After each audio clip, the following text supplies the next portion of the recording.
is Win News. Tonight, the federal opposition claims public service cuts are inevitable. Our specialist officers put to the test in the capital. And the due date looms for paid parental leave. Good evening, I'm Jessica Good.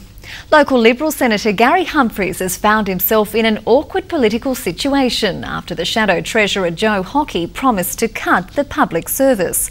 Humphries has been a vocal supporter of a robust public sector, but now concedes job may be cut if the coalition is returned to power. Coming up next on Win News, Canberrans get ready for Easter, and the National Gallery out to smash an attendance record.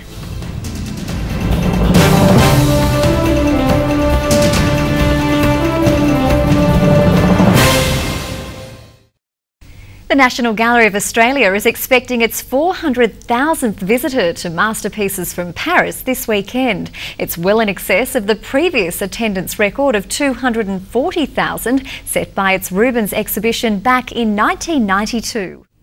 Yep, looks like I'm off to run a marathon, but not before sport, and Erin, local footy is almost underway. Jess, I caught up with a few teams just before kick-off. That story next, along with the Raiders' plan to tame the Tigers at home this weekend.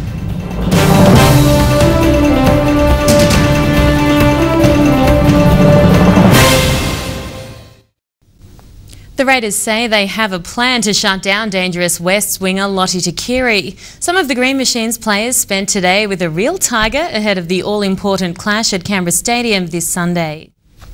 Now, Jess, I've tipped the Raiders again this week for welovefooty.com.au, and it's not because I'm biased. I genuinely believe every week they will win. So come on, boys, don't let me down. Oh, I'm sure they will win this week, and thanks for the reminder. I've got to get mine in. Thanks, Jess. Thanks, Erin. We'll stay with us. Will the sunshine stick around for the Easter long weekend? I'll have the weather details next. And then why the weekend is about so much more than just fine food.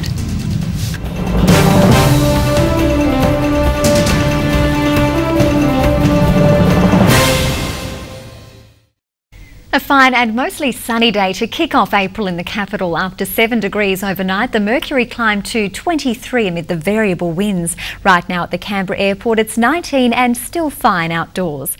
And that's Win News for Thursday night. If you have a news tip you'd like to share, you can email us at cantips. Lachlan Kennedy will be in the chair next week while I take a short break. And we leave you tonight with some of the big stories that made the news this week. I'm Jessica Good on behalf of our news team. Thanks for joining us. Have a safe and happy Easter. Good night.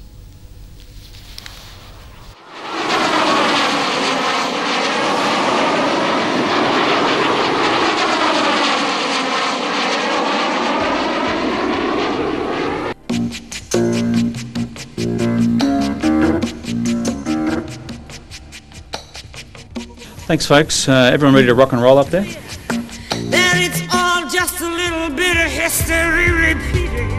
Kids in Queanbeyan and Jerrabomberra had plenty of reasons to jump for joy today. Canberrans flocked to Mount Ainslie not to see the sights, but to see the darkness. After 10 years, 7 premierships and a whole lot of memories, Natalie Hurst says the decision to leave the camps was a tough one. This is one issue Canberrans could not build a bridge and get over. I don't think it's fair to say that I begrudge New South Wales the final Ned Kelly.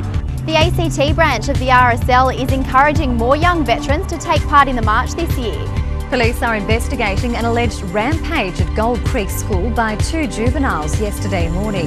The ACT Chief Minister has given another hint of what's predicted to be a horror budget in May. Brumbies centre Sterling Mortlock has signed with new Super Rugby franchise Melbourne until 2013. Some of that was understandably displaced today at a hovering media pack. Film something else. Idiots. No respect. That's not right. You've made me sick.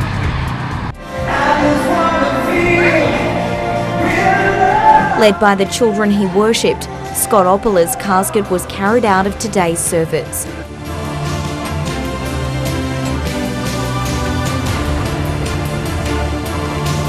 This has been a Win News presentation from Win Television, Australia's largest commercial television network.